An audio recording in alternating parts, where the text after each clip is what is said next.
Hello student, आज हम बात करेंगे ट्यूबरकुलोसिस के बारे में। ट्यूबरकुलोसिस में दी जाने वाली दवाओं के बारे में। तो ट्यूबरकुलोसिस सब आप जानते होंगे, गांव में या फिर कॉमन भाषा में से हम टीबी बोलते हैं, जिसका पूरा नाम होता है ट्यूबरकुलोसिस या फिर पल्मोनरी ट्यूबरकुलोसिस। पल्मोनरी क्यों बोलते हैं? क्योंकि ये आपके मोस्टली आपके लंग्स को अफेक्ट करता है, इसलिए इसको हम बोलते हैं पल्मोनरी ट्यूबरकुलोसिस। ये आपका जरूरी नहीं कि आपके केवल लंग्स को ही अफेक्ट करे, ये आपके बॉडी के अदर पार्ट को भी अफेक्ट करता है, जैसे ब्रेन है, किडनी है, आपका एब्डोमेन है, हार्ट है। अगर बॉडी के लंग्स के अलावा अदर पार्ट को अफेक्ट करता है तो इसको हम बोलते हैं एक्स्ट्रा पल्मोनरी ट्यूबरकुलोसिस। अगर कॉमन आपके लंग्स को अफेक्ट करता है, मोस्टली तो ये लंग्स को ही अफेक्ट करता है, इसलिए इसको हम पल्मोनरी ट्यूबरकुलोसिस बोलते हैं। तो ट्यूबरकुलोसिस होता क्या है कि ट्यूबरकुलोसिस आपका एक बैक्टीरियोजेनिक डिजीज है, जिसमें एक आपका बैक्टीरिया होता है माइकोबैक्टीरियम, जो आपकी बॉडी में एयर के थ्रू आपका एंटर करता है। नॉन मोटाइल बैक्टीरिया है, इसमें मूवमेंट नहीं होता है। ये आपकी एयर ड्रॉपलेट, जो आपका म्यूकस, जैसे मान लीजिए किसी पर्सन को अगर टीबी हुआ है, उसके क्लोज कांटेक्ट में आप जाएंगे तो उसका जो म्यूकस रिलीज होता है, जो सलाइवा रिलीज होता है बोलते टाइम, जो एयर बाहर जाती है, उसमें स्मॉल ड्रॉपलेट्स के रूप में ये बैक्टीरिया आपका ट्रैप रहता है और आपकी बॉडी में एंटर करता है, फिर आपको भी इफेक्ट पहुंचाता है। तो इसमें नॉन मोटाइल बैक्टीरिया मूवमेंट नहीं होता, ये एयर के थ्रू एक पर्सन से दूसरे पर्सन में आपका स्प्रेड होता है। तो टीबी क्या है या ट्यूबरकुलोसिस क्या है? Tuberculosis is an communicable disease caused by Mycobacterium spread to the other body part and mostly affect the lungs। Tuberculosis जो आपका कम्युनिकेबल डिजीज होता है, माइकोबैक्टीरियम के थ्रू काज होता है, जो आपके मोस्टली लंग्स को अफेक्ट करता है, लेकिन ये आपके बॉडी में अगर स्प्रेड हो जाता है, फैल जाता है, तो अदर बॉडी पार्ट को भी अफेक्ट करता है, जिसमें आपका एब्डोमेन आ जाता है, किडनी आ जाता है, आपका हार्ट आ जाता है या फिर आपका ब्रेन आ जाता है। तो ट्यूबरकुलोसिस क्या है? Tuberculosis is an communicable disease caused by bacteria mycobacterium mostly affect the lungs but also spread to the other body part. ये आपके अदर बॉडी पार्ट में भी स्प्रेड होता है। इसके हम पैथोजेनेसिस की बात कर लेते हैं कि इसका पैथोजेनेसिस क्या है, कैसे आपकी बॉडी में स्प्रेड होता है। तो आपका जो लंग्स होता है, ये आपका मान लीजिए आपका ट्रैकिया हो जाता है। एयर जब आप भी इस ट्रैकिया के थ्रू एयर को अंदर लेते हैं, तो ये आपका ट्रैकिया दो पार्ट में डिवाइड है। एक आपका, ये आपका जो दो पार्ट में डिवाइड है, इसको ब्रोंकाई बोलते हैं। फिर ब्रोंकाई आगे कई पार्ट में डिवाइड हो जाती है, जिसे हम ब्रोंकियोल्स बोलते हैं। तो ब्रोंकियोल जो होता है, ये आपके लंग्स में होता है, और लंग्स वाला जो पोर्शन होता है, इसी को आपका ये बैक्टीरिया क्या करता है, अफेक्ट करता है, जिसमें आपकी एल्वियोली होती है, जिसे एयर सैक बोलते हैं। अगर ये बैक्टीरिया आपकी बॉडी में एंटर कर जाता है, माइकोबैक्टीरियम जो होता है, माइकोबैक्टीरियम माइकोबैक्टीरियम आपका एक ऐसा बैक्टीरिया है जो सिलेंड्रिकल रॉड शेप का होता है, ऐसे छोटा सा रॉड शेप का होगा। ये आपकी बॉडी में अगर एंटर करता है स्ट्राइकिया के थ्रू, तो आपका पहुंचता है ब्रोंकाई में, ब्रोंकाई के बाद ब्रोंकियोल्स में, ब्रोंकियोल्स के बाद आपके लंग्स का जो पोर्शन होता है एल्वियोली, एल्वियोली में आपका ट्रांसफर हो जाता है। और एल्वियोली में ट्रांसफर होने के बाद आपका बैक्टीरिया है, तो ये क्या है, एक माइक्रोब है, आपकी बॉडी में जाता है, कॉलोनी बनाता है, मल्टीप्लिकेशन होता है, एक बैक्टीरिया से दो, दो से चार, चार से छः, चार से आठ। तो ये सब बैक्टीरिया जो होता है, माइकोबैक्टीरियम जो होता है, नॉन मोटाइल बैक्टीरिया है। मूवमेंट जो होता है एयर के थ्रू मूवमेंट होता है। किसी भी इन्फेक्टेड पर्सन के कांटेक्ट में आप आएंगे तो आपकी बॉडी में ये इंटर करेगा, उसके बाद आपके पहुंचेगा सीधा लंग्स पे अटैक करेगा, जो आपका लंग्स होता है उस पर अटैक करेगा।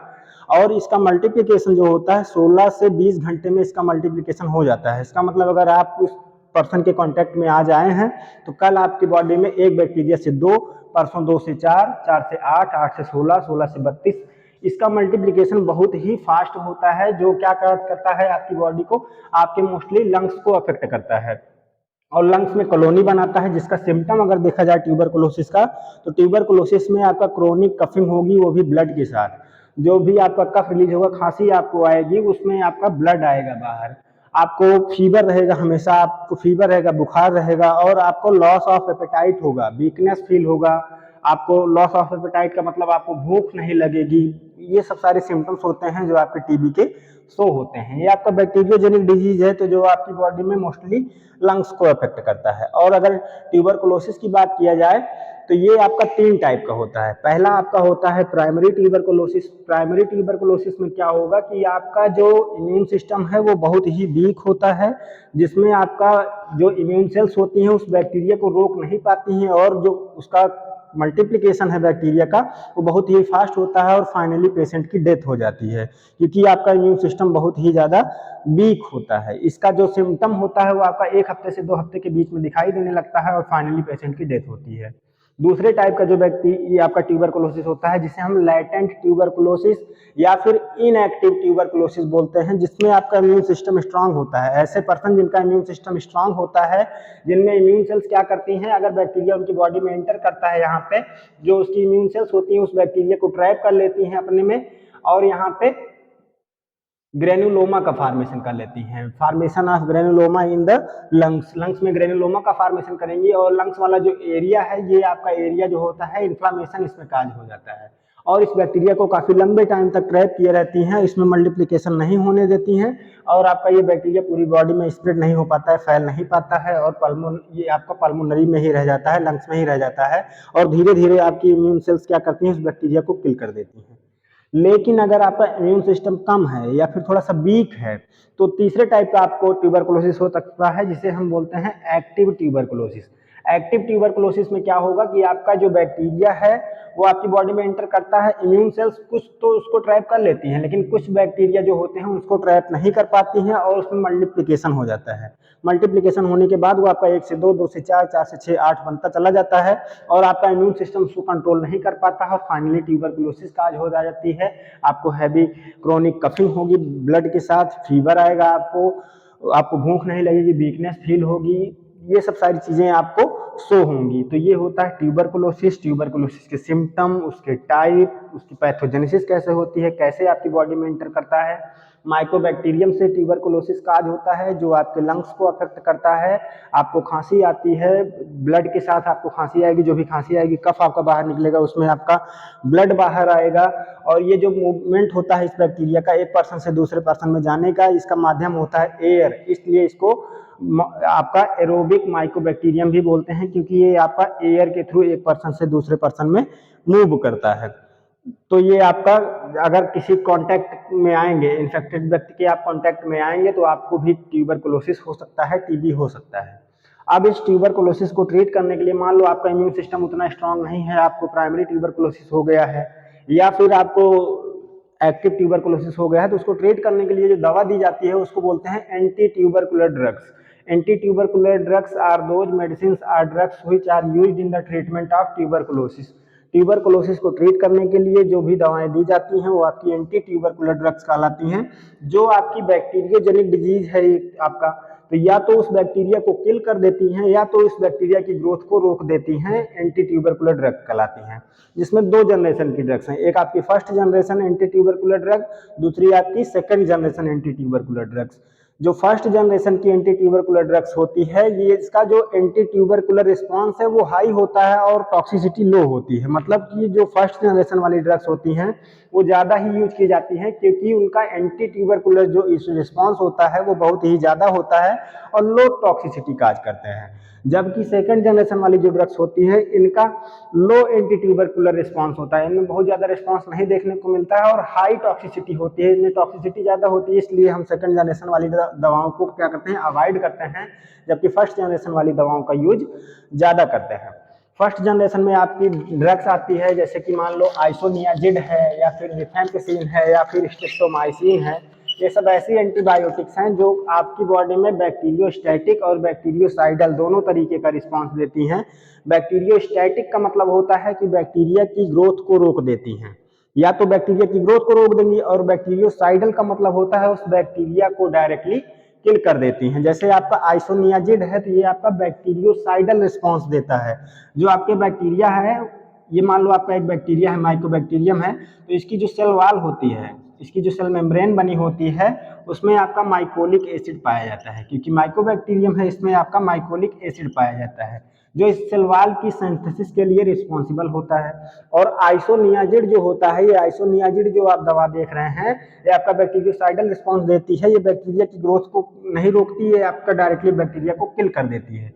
ये आपका इनहिबिट कर देती है माइकोलिक एसिड की सिंथेसिस को, जो माइकोलिक एसिड की सिंथेसिस होती है उस बैक्टीरिया के अंदर, उसकी सिंथेसिस को ही रोक देती है। तो आपका ये जो सेल वॉल है ये टूट जाता है, रैप्चर हो जाता है, और जैसे ही उस बैक्टीरिया का सेल वॉल टूट जाता है, जिसका जो अंदर का कंटेंट होता है वो बाहर निकल जाता है और बैक्टीरिया आपका मतलब रैप्चर हो जाता है, डैमेज हो जाता है, खत्म हो जाता है। जैसे ही साइटोप्लाज्म बाहर आ जाएगा तो मल्टीप्लिकेशन इसका ऑटोमेटिक रुक जाएगा और उस बैक्टीरिया को ये किल कर देती है, आइसोनियाजिड कहलाती है। तो आइसोनियाजिड जो है फर्स्ट जनरेशन की ड्रग है, ये बैक्टीरियोसाइडल रिस्पॉन्स देती है। बैक्टीरिया की सेल वॉल की जो सिंथेसिस होती है, जिसके लिए माइकोलिक एसिड रिस्पॉन्सिबल होता है, उस माइकोलिक एसिड की सिंथेसिस को रोक देती है और बैक्टीरिया की सेल वॉल को रैप्चर कर देती है, तोड़ देती है और बैक्टीरिया की फाइनली डेथ हो जाती है। दूसरी जो ड्रग्स होती है आपकी रिफैम्पिसिन या स्ट्रेप्टोमाइसिन, ये आपकी एंटीबायोटिक है, बैक्टीरिया के अगेंस्ट काम करती है। एंटीबायोटिक्स है तो एंटीबायोटिक्स ऐसी मेडिसिन होती हैं जो उसी बैक्टीरिया के माइक्रो ऑर्गेनिज्म जो भी है उसी से ऑब्टेंड किया जाता है और उसी के अगेंस्ट आपका यूज किया जाता है, वो आपका एंटीबायोटिक्स कहलाता है। तो एंटीबायोटिक्स में रिफैम्पिसिन या स्ट्रेप्टोमाइसिन जो होता है ये कॉम्बिनेशन में दिया जाता है आइसोनियाजिड के साथ। आइसोनियाजिड भी देंगे, रिफैम्पिसिन भी दे देंगे, एंटीबायोटिक्स भी चला देते हैं और उसके बाद ये क्या करती हैं, बैक्टीरियोस्टैटिक रिस्पांस देती हैं। इस बैक्टीरिया में जो मल्टीप्लिकेशन होता है, जो डीएनए का रेप्लिकेशन होता है, उस डीएनए के रेप्लिकेशन को ही रोक देती हैं, जिससे बैक्टीरिया में मल्टीप्लिकेशन नहीं हो पाता है, एक बैक्टीरिया से दो, दो से चार नहीं बनने पाता है और हम ट्यूबरकुलोसिस को ट्रीट कर लेते हैं। ये आपका रहा फर्स्ट जनरेशन का कुछ मैकेनिज्म। सेकेंड जनरेशन की जो ड्रग्स होती हैं ये आपकी बैक्टीरियोसाइडल रिस्पांस नहीं देती हैं और इनका लो एंटी ट्यूबरकुलर रिस्पांस होता है, हाई टॉक्सिसिटी काज करती हैं, इसलिए इनका यूज ज़्यादा नहीं करते हैं। अगर फर्स्ट जनरेशन की ड्रग जो है किसी पर्सन में काम नहीं करती है तब सेकेंड जनरेशन वाली ड्रग्स का हम ज़्यादा यूज करते हैं। सेकेंड जनरेशन की जो ड्रग्स होती हैं जिसमें आपका पास आता है, पास का मतलब para amino salicylic acid. Para amino salicylic acid जो होता है ये बैक्टीरियोस्टैटिक दवा है जो आपके माइकोबैक्टीरिया जो है, माइकोबैक्टीरियम जो है जिसकी वजह से टीबी काज होता है, उसकी ग्रोथ को रोक देता है। डीएनए में जो रेप्लिकेशन होता है उस डीएनए के रेप्लिकेशन को रोक देगा। डीएनए आपका डिवाइड नहीं होगा तो सेल डिवाइड नहीं होंगी और एक बैक्टीरिया से दूसरा बैक्टीरिया नहीं बनेगा, क्योंकि बैक्टीरिया जो होता है यूनिसेल्युलर ऑर्गेनिज्म है, ये इसमें एक ही सेल होती है, सिंगल सेल्ड ऑर्गेनिज्म होता है। दूसरी ड्रग्स जो होती है आपका साइक्लोसेरिन हो गया या आपका प्रोथियोनामाइड हो गया, प्रोथियोनामाइड हो गया, ये सब ड्रग्स जो होती हैं बैक्टीरियोस्टैटिक होती हैं। बैक्टीरिया के अंदर जो डीएनए का रेप्लिकेशन होता है उसके रेप्लिकेशन को रोक देती हैं और बैक्टीरिया की ग्रोथ को इनहिबिट कर देती हैं, इसलिए इनको बैक्टीरियोस्टैटिक कहा जाता है। और जो फर्स्ट जनरेशन और सेकंड जनरेशन की जो ड्रग्स होती हैं ये आपकी एंटी ट्यूबरकुलर ड्रग्स हैं, ये इस टीबी को ट्रीट करने के लिए दी जाती हैं, एंटी ट्यूबरकुलर ड्रग्स कहलाती हैं। आई होप आपको वीडियो अच्छा लगा होगा। आज हमने बात किया ट्यूबरकुलोसिस के बारे में। तो ट्यूबरकुलोसिस क्या है? Tuberculosis is an communicable disease. Communicable क्यों बोलते हैं? क्योंकि आपका कम्युनिकेशन से फैलती है, बातचीत से फैलती है। किसी एक पर्सन के कांटेक्ट में आप जाएंगे इन्फेक्टेड पर्सन के तो आपको भी टीबी हो सकता है, ठीक है ना। तो tuberculosis is an communicable disease caused by bacteria Mycobacterium mostly affect the lungs but also spread to the other body part। ये आपके मोस्टली लंग्स को अफेक्ट करता है लेकिन बॉडी के अदर पार्ट में भी स्प्रेड हो सकता है, फैल सकता है, जैसे कि आपका ब्रेन है, एब्डोमेन है, हार्ट है, इन पार्ट को बॉडी के अफेक्ट करता है। ये आपके एयरवे के थ्रू इंटर करता है बॉडी में और सिम्टम आपका ट्यूबरकुलोसिस वाला काज करता है। सिम्टम की बात किया जाए तो आपको क्रोनिक ब्लड कफिंग होगी, जो आपका कफ बाहर निकलेगा, जो आपको खांसी आती है, बार बार आपको खांसी आएगी और उसके साथ ब्लड भी बाहर आएगा। आपका फीवर रहेगा, आपको हमेशा आपका जो फीवर है फीवर बना रहेगा। लॉस ऑफ एपेटाइट, आपको भूख नहीं लगेगी। हेडेक आपको हमेशा बना रहेगा। वीकनेस आपको फील होगी। ये सब सिम्टम्स जो होते हैं आपके ट्यूबरकुलोसिस के कहलाते हैं। सीवियर चेस्ट पेन होगा आपको, ये सब सारे सिम्टम ट्यूबरकुलोसिस के होंगे। और उसका टाइप अगर बात किया जाए तो 3 टाइप का है, प्राइमरी ट्यूबरकुलोसिस, लैटेंट ट्यूबरकुलोसिस और एक्टिव ट्यूबरकुलोसिस। प्राइमरी ट्यूबरकुलोसिस जो होता है ये ज़्यादा ही घातक होता है, जिसमें आपका जो इम्यून सिस्टम है वो बहुत ही ज़्यादा वीक होता है और वो बैक्टीरिया क्या करता है, अपना रिस्पांस जो है 1 से 2 हफ्ते में दिखाता है और फाइनली पेशेंट की डेथ होती है। लैटेंट ट्यूबरकुलोसिस को हम इनएक्टिव ट्यूबरकुलोसिस भी बोलते हैं, जिसमें हमारा इम्यून सिस्टम स्ट्रांग होता है, उस बैक्टीरिया को ट्रैप कर लेता है, बैक्टीरिया आपका स्प्रेड नहीं होने पाता है, तो लैटेंट ट्यूबरकुलोसिस हो जाता है। तीसरा आपका एक्टिव ट्यूबरकुलोसिस होता है, जिसमें आपका इम्यून सिस्टम वीक होता है और बैक्टीरिया आपका हावी हो जाता है, मल्टीप्लिकेशन फास्ट हो जाता है और आपका टीबी वाले सिम्टम दिखाई देने लगते हैं, तो ये आपका एक्टिव ट्यूबरकुलोसिस हो जाता है। अगर आपका इम्यून सिस्टम प्रॉपर वर्क नहीं कर पाता है जितना उसको करना चाहिए या उस मल्टीप्लिकेशन को रोक नहीं पाता है, तब हम एंटी ट्यूबरकुलर ड्रग्स का यूज करते हैं। और ये जो दवाएं होती हैं, आपका टीबी है, टीबी जो होता है मल्टीप्लिकेशन इसमें बहुत फास्ट होता है, हमने बताया माइकोबैक्टीरियम जो होता है 16 से 20 घंटे में इसका मल्टीप्लिकेशन हो जाता है। तो इस और जो एयर वे होता है इसमें कोई भी चीज अगर इंटर कर जाती है तो बॉडी के अदर पार्ट से वो इलिमिनेट नहीं हो पाएगी, वो आपके जिस रूट से गई है उसी रूट से बाहर आएगी, मतलब कि आपके नोज और माउथ से ही बाहर आएगी। इसलिए इस बैक्टीरिया को बॉडी से बाहर निकालने में काफी लंबा समय लग सकता है। तो टीबी की जो दवाएं चलती हैं, ट्यूबरकुलोसिस एंटी ट्यूबरकुलर जो ड्रग्स चलती हैं, वो आपकी लंबे टाइम तक चलती हैं। लगभग आपका कम से कम 6 महीने तक इन दवाओं का यूज करना पड़ता है, तब हम जाके इस टीबी को क्योर कर सकते हैं। टीबी आपका एक कम्युनिकेबल डिजीज है जो आपका स्प्रेड होती है, इन्फेक्शियस डिजीज है। डिजीज दो टाइप की होती हैं, कम्युनिकेबल, नॉन कम्युनिकेबल। तो कम्युनिकेबल डिजीज ऐसी डिजीज होती हैं जो छूने से, किसी का जूठा खाने से, किसी के बहुत ज़्यादा कॉन्टैक्ट में जाने से फैलती हैं। जबकि नॉन कम्युनिकेबल डिजीज में जैसे आप कैंसर ले लीजिए, तो नॉन कम्युनिकेबल डिजीज है, ये आपका छूने से नहीं हो जाएगा। ये सब सारी चीज़ें हो जाती हैं। तो कम्युनिकेबल को हम अभी छोड़ देते हैं, नॉन कम्युनिकेबल को। ये आपका कम्युनिकेबल डिजीज है। तो tuberculosis is an communicable disease caused by mycobacterium mostly affect the lungs but also spread to the other body part. ये आपके लंग्स को अफेक्ट करता है, लेकिन अदर बॉडी पार्ट में भी स्प्रेड होता है, जो आपकी बॉडी में कफ के साथ ब्लड आएगा, फीवर रहेगा, भूख नहीं लगेगी, कमजोरी आपको फील होगी, चेस्ट पेन होगा। ये सब सारी चीज़ें इसके सिम्टम्स होते हैं। आई होप वीडियो आपको अच्छा लगा होगा। अगर वीडियो अच्छा लगा तो चैनल को सब्सक्राइब करिए, लाइक करिए, शेयर करिए। मिलते हैं अगले वीडियो में। Thank you.